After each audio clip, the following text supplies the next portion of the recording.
चलिए, जितने भी हमारे संविदा कर्मी साथी हैं, आउटसोर्स कर्मी साथी, सबको बहुत बेसब्री से इंतज़ार होगा और इंतज़ार होना भी चाहिए, क्योंकि हाल फिलहाल में जो घटना घटी, सामान्य प्रशासन विभाग के द्वारा जो अल्टीमेटम जारी किया गया था 15 दिनों का, वो अल्टीमेटम समाप्त हो गया है। कल भी हमने इसके ऊपर जानकारी आप लोग को दी थी, लेकिन आज जो लेटेस्ट जानकारी है वो काफ़ी ज़बरदस्त होने जा रही है। और ज़बरदस्त क्यों है? क्योंकि अब जो है, आपको पता है, बुधवार को अक्सर जो है बिहार कैबिनेट की बैठक लगती है और उम्मीद का किरण बढ़ जाता है कि बुधवार को ऐसे में जब बैठक होने वाली हो और उस समय सामान्य प्रशासन विभाग के द्वारा उसका अल्टीमेटम भी समाप्त हो गया है, यानी यों के है कि विभागों की सूची भी पहुंच गई होगी। आप लोगों का नाम ऐड होना था, किनका नाम ऐड हुआ नहीं हुआ है ना, ये भी आप लोग जानना चाहते हैं। तो चलिए, बहुत बड़ी जानकारी आज के वीडियो में आप लोगों को मिलने जा रही है। और ख़ासकर एक और बात कि ये जो कैबिनेट की बैठक होने जा रही है, इसमें किन किन संविदा कर्मियों के लिए क्या कुछ मिलने की उम्मीद है, ये भी आज के वीडियो में आप लोगों को पता चलेगा। तो चलिए शुरू करते हैं। साथियों, पटना के सचिवालय में इस वक्त जो हलचल है, जो खबरें छन करके बाहर आ रही है, वो काफ़ी दिलचस्प है। वो बिहार के लाखों संविदा और आउटसोर्स कर्मियों की धड़कनें बढ़ाने वाली है। मंगलवार तो नहीं, बुधवार को खासकर मुख्यमंत्री जी की अध्यक्षता में अगस्त महीने की सबसे अहम बैठक हो सकती है, उम्मीद किया जा रहा है। अब एक बात और बताते हैं, आज संध्या तक हो सकता है इसका लेटर भी इशू हो जाए। और आप लोग को पता है, सामान्य प्रशासन के द्वारा पेरोल मैनेजमेंट का डेटा मांगने के लिए जो समय दिया गया था वो भी समाप्त हो गया। हमने यह भी देखा कि कैसे अलग अलग जिलों में संविदा कर्मियों ने अपनी मांगों को लेकर सड़क पर हुंकार भरी। कल के वीडियो में आपने सारी जानकारी आपको मिली है। तो साथियों, आज की जो खबर है वो उसी हुंकार का असर है। खबर यह आ रही है कि विभाग में जो डाटा जुटाए जा रहे हैं उसकी फाइल, ड्राफ्ट रिपोर्ट अब टेबल पर आ चुकी है। कल होने वाली कैबिनेट बैठक में पूरे बिहार की नज़रें टिकी हुई है। आज के इस 10 मिनट का वीडियो जो है ना, काफ़ी खास होने जा रहा है। कोई हवाई बात नहीं होगी, बल्कि बिल्कुल ग्राउंड रियलिटी में आज जानकारी दूंगा। हम बात करेंगे कि कल अगर GAD की पेरोल मैनेजमेंट वाली रिपोर्ट कैबिनेट के टेबल पर आती है तो किन किन विभागों को, संविदा कर्मियों को इसका सीधा फायदा मिलेगा। और सबसे बड़ी बात आपको मिलने वाला है, सबसे बड़ी बात आपको क्या मिलने वाला है ये आपको पता चल जाएगा, क्योंकि आज के हर उस कर्मचारी का नाम भी लेने वाले हैं जिसे सरकार अब तक नज़रअंदाज कर रही है। साथियों, सबसे पहले इस स्थिति को समझिए। जब सामान्य प्रशासन विभाग GAD ने सभी 44 विभाग के संविदा और आउटसोर्स कर्मियों की लिस्ट मांगी थी, तो मकसद सिर्फ गिनती करना नहीं था, मकसद था राज्य के खजाने पर पड़ने वाला वित्तीय बोझ का आकलन करना। पता लगाना कि भैया संविदा कर्मियों को जब हम दे रहे हैं तो कितना इसका वित्तीय बोझ आएगा। अंदर की खबर यह है कि वित्त विभाग ने इस डेटा का लगभग रिव्यू भी कर लिया है। आंगनबाड़ी की नई नियमावली 2026 पास होने के बाद अब सरकार पर यह जबरदस्त दबाव है कि वो अन्य विभाग के लिए भी सेवा शर्त नियमावली या कम से कम फिक्स पेरोल सिस्टम को जल्द से जल्द कैबिनेट में पास करे। हो सकता है कि कल की कैबिनेट में पूरी की पूरी नियमावली न जाए, लेकिन पेरोल मैनेजमेंट को लागू करने की सैद्धांतिक सहमति उम्मीद किया जा रहा है कि भैया जो बुधवार को कैबिनेट बैठक होगा मिल सकता है। अगर ऐसा होता है तो यह बिहार इतिहास में आउटसोर्स और संविदा कर्मियों के लिए सबसे बड़ा दिन साबित होता हुआ नजर आएगा, वो बुधवार। अब सवाल उठता है किन किन संविदा कर्मियों के लिए उनके चेहरे पे खुशी आ सकती है। चलिए, बुरा मत मानिएगा, सब लोगों के लिए कुछ न कुछ आने की उम्मीद है।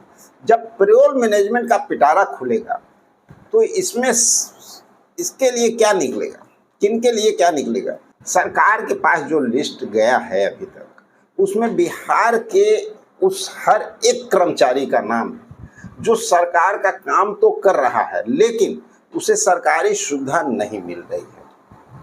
सबसे पहले हमारे बेल्ट्रॉन के डाटा एंट्री ऑपरेटर और आईटी सहायक, आप वो रीढ़ की हड्डी हैं जिसके बिना कोई भी ब्लॉक या जिला कार्यालय एक दिन भी नहीं चल सकता। इस नई व्यवस्था में सबसे पहला और सबसे बड़ा फायदा आईटी विभाग के इन कर्मियों को ही मिलने की उम्मीद है। इसके बाद आते हैं हमारे पंचायत स्तर के कर्मी जो सालों से अपनी सेवा दे रहे हैं। वार्ड सचिव, हमारे ग्राम कचहरी सचिव, लेखापाल और लोग गांव-गांव में सरकार की योजनाएं पहुंचा रहे हैं, लेकिन मानदेय के नाम पर उनको सिर्फ इंतजार मिलता है। अब आपका इंतजार खत्म होने वाला है। साथियों, हम कैसे भूल सकते हैं कि हमारी आशा कार्यकर्ता को जिन्होंने कोरोना काल से लेकर के आज तक स्वास्थ्य विभाग को अपने कंधे पर उठाकर रखा। लिस्ट यही समाप्त नहीं होता। कृषि विभाग की जमीन पर उतरने वाले हमारे किसान सलाहकार और वो संख्याकी स्वयंसेवक जो सालों से अपने हक और समायोजन के लिए दर दर की ठोकरें खा रहे हैं, वो ग्रामीण चिकित्सक जो 6-7 सालों से प्रशिक्षित होते हुए भी दर दर की ठोकर खाने पे विवश हैं, इन सभी लोगों के लिए परिचारी, अन्य सभी जितने भी बाहरी स्रोत कर्मचारी हैं, सरकार का यह भी जो पेरोल मैनेजमेंट सिस्टम बन रहा है वह किसी एक विभाग के लिए नहीं है। यह एक अम्ब्रेला पॉलिसी जिसके छाते के नीचे आप सभी आउटसोर्स और मानदेय कर्मियों को लाया जाएगा। अब आप सोच रहे होंगे ना कि सर, अगर आने वाला जो बुधवार है उस बैठक में ये पास हो जाता है तो हमारे हाथ में क्या आएगा। साथियों, जो संकेत मिल रहे हैं वो बेहद पॉजिटिव और शानदार। पहला बड़ा फायदा, एजेंसियों के कमीशन का खेल खत्म। अभी क्या होता है, सरकार उर्मिला की जैसी एजेंसियों के पास पैसा देती है, अपना मोटा कमीशन वो काट लेते हैं और फिर आपको बची खुची सैलरी देते हैं। कई नीति के तहत आपका मानदेय सरकार फिक्स करेगी, एकदम तय नीति, न्यूनतम मजदूरी से समायोजन होगा, जैसे 18,000 से या 20,000 से। यह पैसा सीधे डीबीटी के माध्यम से आपके बैंक खाते में आएगा, यानी बीच में बिचौलियों का कहानी खत्म। दूसरा फायदा, नौकरी की सुरक्षा और नियमावली। जिस तरह आंगनवाड़ी की चयन मार्गदर्शिता 2026 बनी है, उसी तरह आपके लिए भी एक सेवा पुस्तिका यानी सर्विस बुक बनी। यानी कोई भी अधिकारी अपने मन मुताबिक आपको नौकरी से निकाल नहीं सकता। 60 साल तक की नौकरी सुरक्षा करने का यह पहला कानूनी कदम होगा। तीसरा फायदा, ईपीएफ और ईएसआई की 100% गारंटी।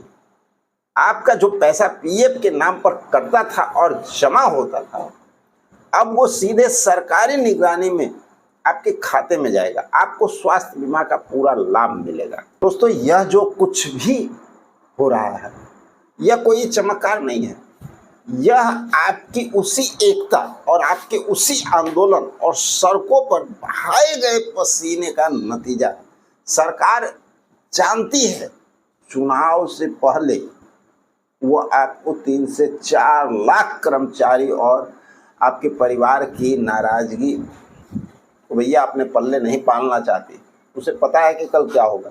कल की कैबिनेट बैठक में बहुत ही खास मुहर लग सकता है। हो सकता है कि सरकार 1 हफ्ते का समय और ले ले, लेकिन एक बात तय है कि अगस्त का यह महीना संविदा कर्मियों के इतिहास में सुनहरे अक्षरों में लिखा जाएगा।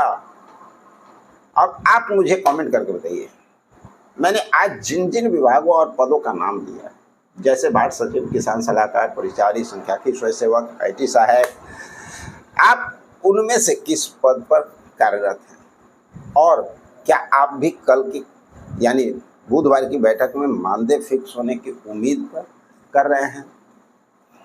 अपना नाम, पद, जिला कमेंट बॉक्स में जरूर लिखिए, अपनी हाजिरी लगाइए ताकि मुझे पता चले कि मेरा कौन सा भाई बहन किस कोने में मुझे देख रहा है। जैसे ही बुधवार को कैबिनेट की बैठक खत्म होगी, फैसले बाहर आएंगे तो भैया हम भी इंतज़ार में रहेंगे कि आप लोगों तक वो मैसेज जल्द से जल्द पहुंचाएं। तो चलिए, अगर वीडियो थोड़ा सा भी पसंद आ रहा है तो एक लाइक कर दीजिए। मिलते हैं अगले वीडियो में, जब तक के लिए जय हिंद।